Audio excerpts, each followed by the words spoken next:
तो यहाँ हम लोग क्या देख रहे हैं आज दो चर वाले रैखिक समीकरण युग। तो सबसे पहले हम लोग देखेंगे कि दो चर वाले रैखिक समीकरण, दो चर वाला रैखिक समीकरण किसको कहा जाता है? तो कहता है कि वैसा समीकरण जो ax plus B Y plus C बराबर 0 के रूप में हो उसे क्या कहते हैं? दो चर वाला रैखिक समीकरण कहते हैं। यानी कि जो अगर दो चर वाला रैखिक समीकरण होगा तो उसमें क्या होगा? दो चर होगा। कितना चर होगा? दो चर होगा, x और y। अरे बात समझ में? और वह इसी रूप में रहेगा समीकरण। और दूसरी बात कि दोनों चर के पावर भी कितना होता है? 1। रैखिक के मतलब क्या होता है कि चर के पावर 1 को क्या कहते हैं? रैखिक बोलते हैं। अरे बात समझ में? और वह समीकरण इसी रूप में रहेगा।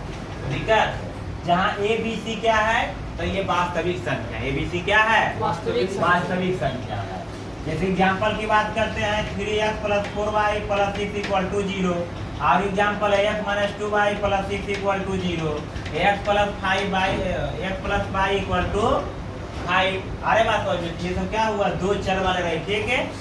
दो चर वाले रैखिक समीकरण कहने का मतलब होता है कि उसमें दो चर होना चाहिए। क्या होना चाहिए?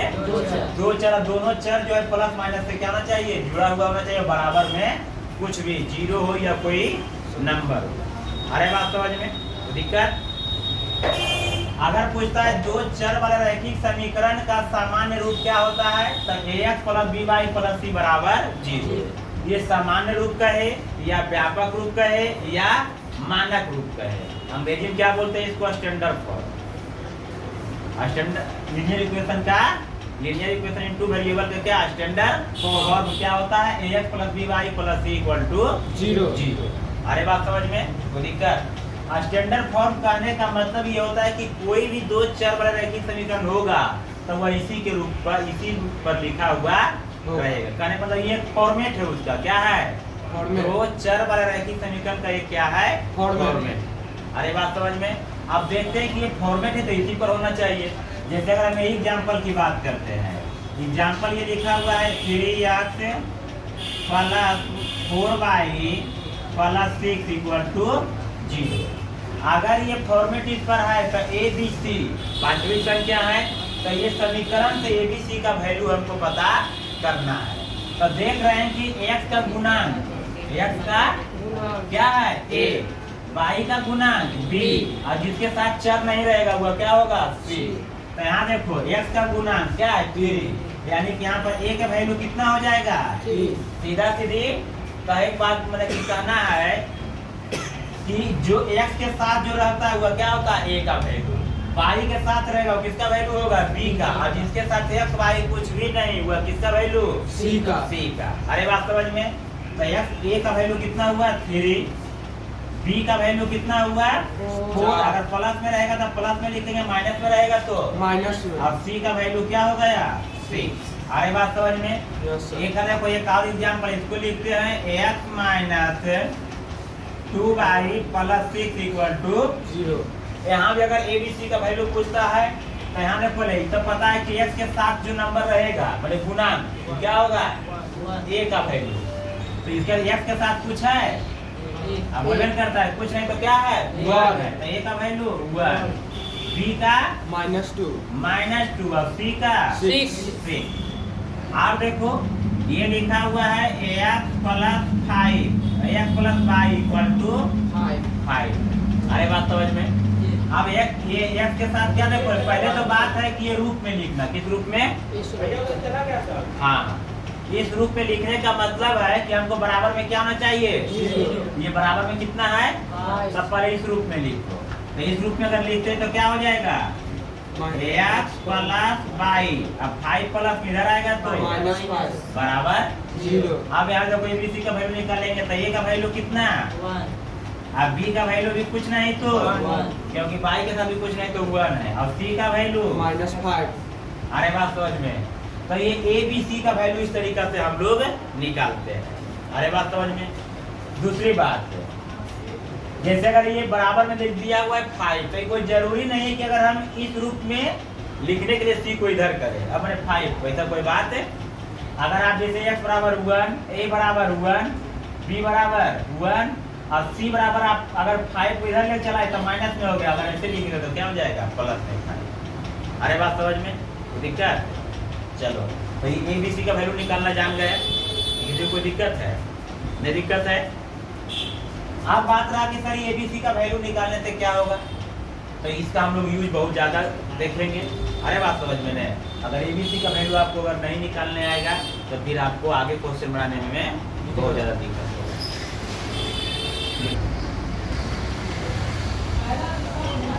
आप देखो इसमें हम लोग क्या वाला टॉपिक देख रहे हैं, दो चर वाले रैखिक समीकरण का हल। दो चर वाले रैखिक समीकरण का हल किसे कहते हैं? किसको कहते हैं दो चर वाले रैखिक समीकरण का हल? तब कहता है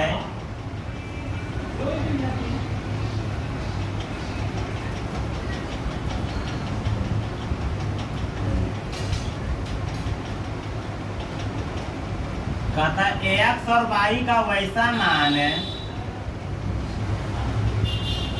x और y का वैसा मान जो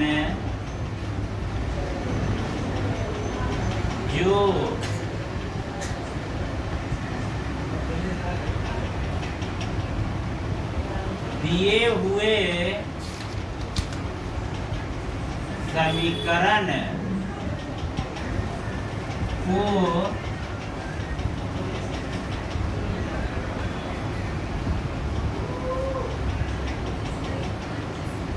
संतुष्ट, x और y का वैसा मान जो दिए हुए समीकरण को संतुष्ट करता है।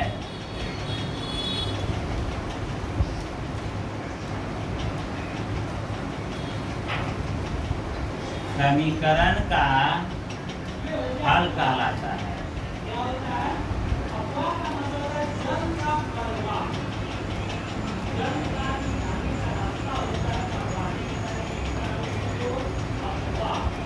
कहता x और y का वैसा मान जो दिए हुए समीकरण को संतुष्ट करता है, क्या कहलाता है? समीकरण का हल कहलाता है। जैसे एग्जाम्पल की हम बात करते हैं, जैसे अगर हम लिखते हैं देखो एक समीकरण है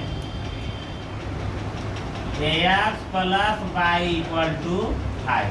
ये क्या है? दो चर वाले रैखिक समीकरण।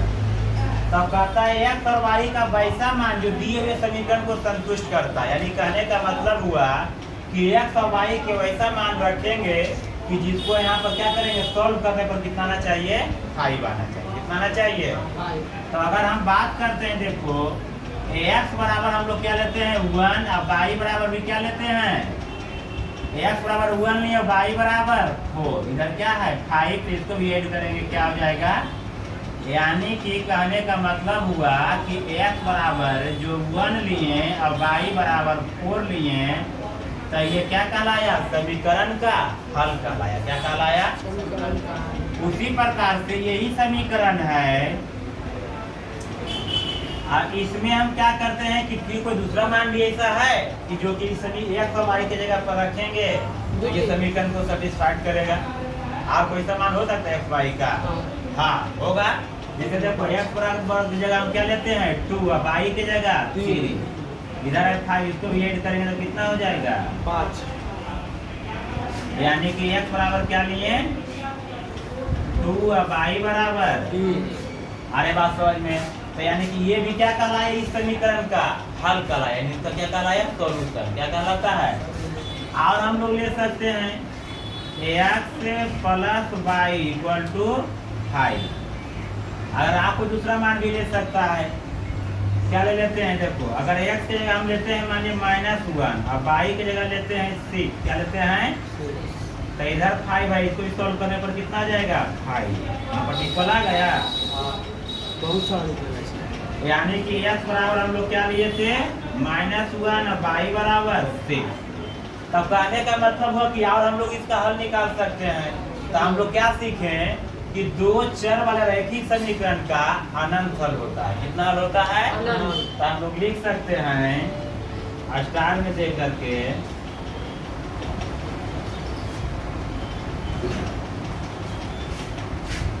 दो चर वाले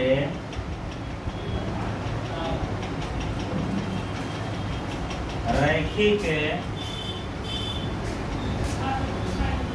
समीकरण का अनंत हल होता है। दो चर रैखिक में कितना हल होता है? अनंत हल होता है। अरे बात समझ में दिक्कत